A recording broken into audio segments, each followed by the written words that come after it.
Every legend has a beginning, but for Sasuke Uchiha, that beginning was written in blood. He didn't just want to be strong, he had to be. To survive the ghost of his brother, Sasuke embarked on the most aggressive evolution of power in shinobi history. For Sasuke, power wasn't a gift, it was a necessity fueled by trauma. Today, we're tracing that journey from the very bottom to the literal peak of godhood. It started with the burden of a prodigy. Even as a genin, Sasuke was elite, mastering the great fireball technique at an age when others were still learning to walk on trees.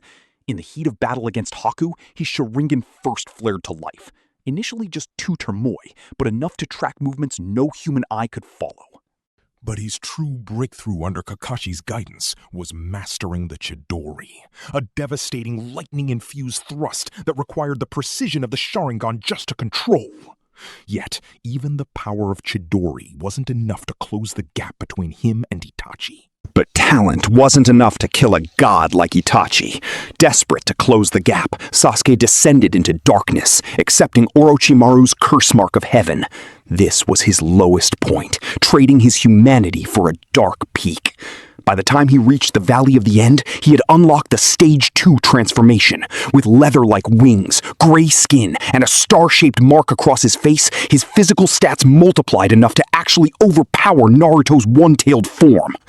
3 years of training under Asano changed him. He moved beyond the Chidori, developing the Chidori Nagashi to radiate lightning from his entire body. But his true genius was shown in his fight with Itachi, where he revealed Kirin.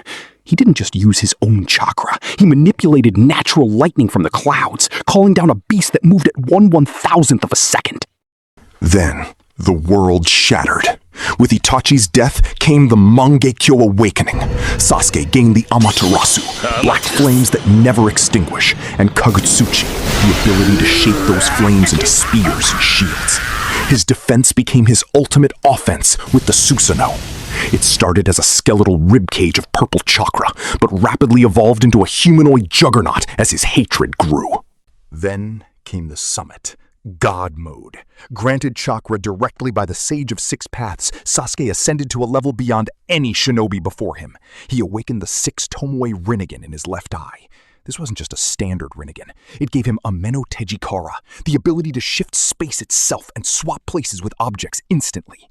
At this peak, he summoned the complete body Susanoo. This was a winged titan the size of a mountain, capable of stabilizing the tailed beast's chakra.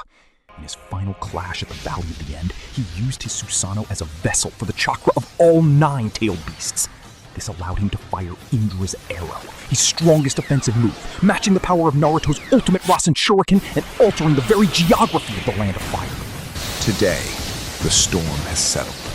Sasuke eventually lost his left arm, and later his Rinnegan. But his power merely shifted. He became the Shadow Hokage, the man who protects the village from the darkness. He specializes in space-time ninjutsu, traversing dimensions to track the Otsutsuki. From a lonely boy with a fireball to a man who once stood as a god, Sasuke's journey wasn't about the eyes he gained, but the clarity he found. A relentless, often painful climb to the top of the world.